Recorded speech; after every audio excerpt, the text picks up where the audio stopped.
Welcome back everyone, it's been a while since I covered some Barcelona, and after their 1-0 victory against Atletico Madrid, there's something very important that I want to talk about. Specifically, the system that Xavi used for this game, so let's jump right into it. You can see it here, I've drawn it up as a 3-2-2-3, but you can think of it as a 3-4-3 with 2 defensive midfielders and 2 attacking midfielders. Now, this system isn't completely new, we've seen it a couple of times already this season, but the difference in this game was the personnel. So all the way back against Real Sociedad, there was a 3-4-3, but Busquets wasn't available, so we saw Frenkie de Jong and Pedri in that double pivot, with Varane as an 8. Then against Inter in the Champions League, de Jong was out, so it was Busquets and Pedri. Then Rafinha was an 8, and there were certainly some issues. But it's this implementation of it, with Frenkie and Busquets as the double pivot, Pedri and Xavi as 8s, that I really like. And I actually think it could serve as the blueprint of this team going forward. But just before we get into why, yeah, you guessed it, it's the video sponsor. If like me, you're a fan of Barcelona, the OneFootball app is a great way to stay up to date with all the news surrounding the club. You can set your favourite team, whether that's Barca or anyone else, and get the latest updates on fixtures, team news, transfers, and results directly in your notifications.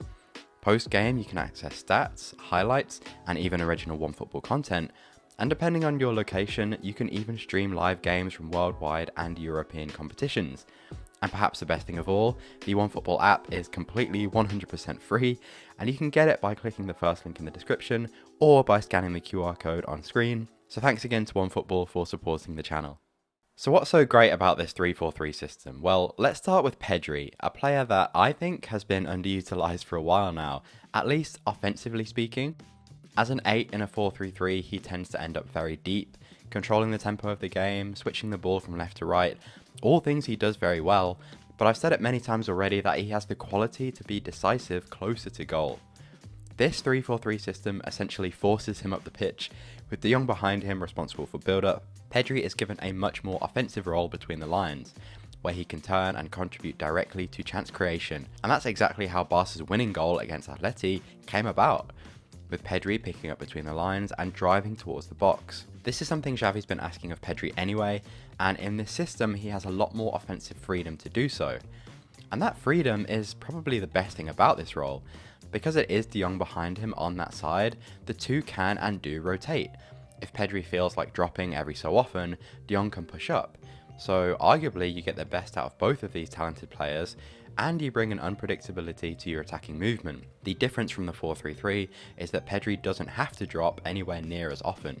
Speaking of de Jong, this is a role that should suit him extremely well, and in theory solves the age-old problem of where to play him. He's getting on the ball a lot in the first phase, he's starting on his favoured left-hand side, and can break lines with his carries, so here he drives past Griezmann to open up the space. It was, though, another game that emphasised the need for a defensive midfielder alongside him. Purely in terms of defensive actions, it was Busquets doing most of the work. And overall, it wasn't Frenkie's best performance. He was a little bit sloppy on the ball, misplacing a few too many simple passes. And he was by no means the only one, but in this role, consistency in possession is really important. Regardless if he gets into his stride, this should be the perfect role for him. If he can't do it here, then we've really got a problem, but I'm sure that he can.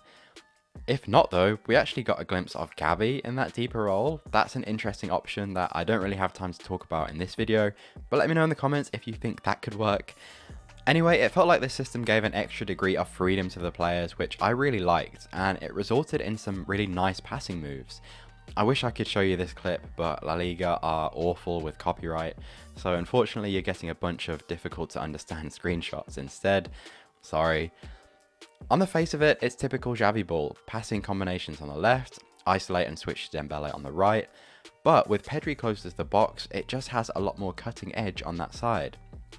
The one thing this will mean is that the left winger, or wing back really, in the system is a very important offensive tool. Balde will essentially need to become a pretty high output player in terms of assist and chance creation. Jordi Alba is a pretty good option for now, but if you're intent on making Pedri this offensive threat in the long term, it is something to consider. One other thing I remembered I wanted to talk about, just as I was editing this actually, is Ansu Fati, so a quick word on him.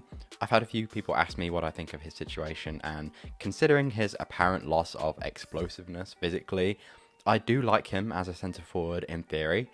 I think his movement and goal scoring instincts are his best attributes, and I actually think they could reach a very high level. In this system, he'd still have a degree of freedom to float around. He likes to move into that left half space a lot, and he'd be able to with Pedri rotating with him.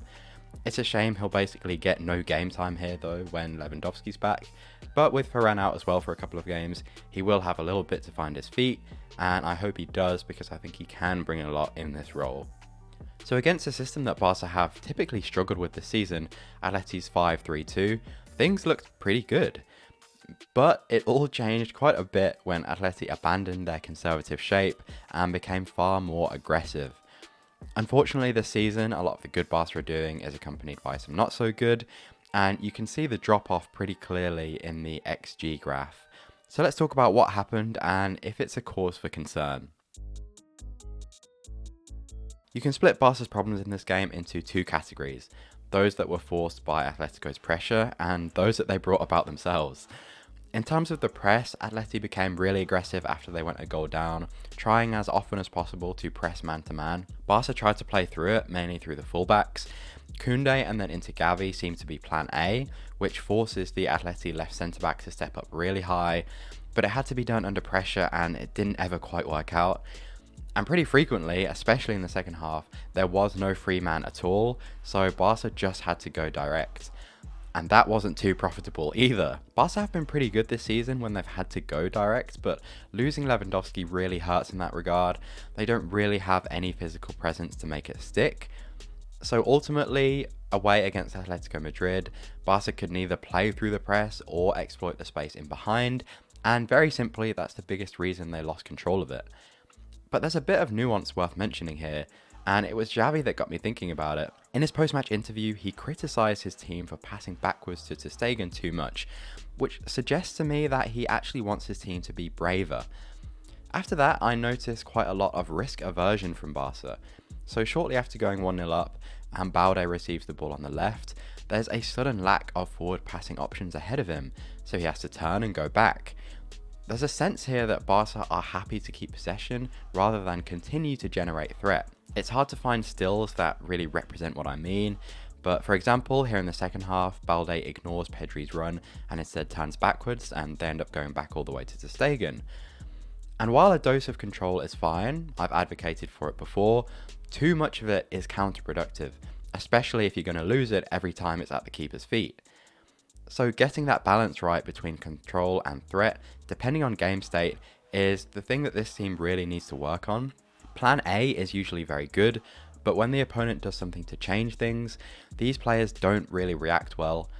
In my opinion, it's a problem that can only be solved on the pitch. The coach can deliver a message and emphasize certain things, but he can't hold the players' hands throughout games. They've got to have the maturity to step up and manage adversity. I should really tweet that.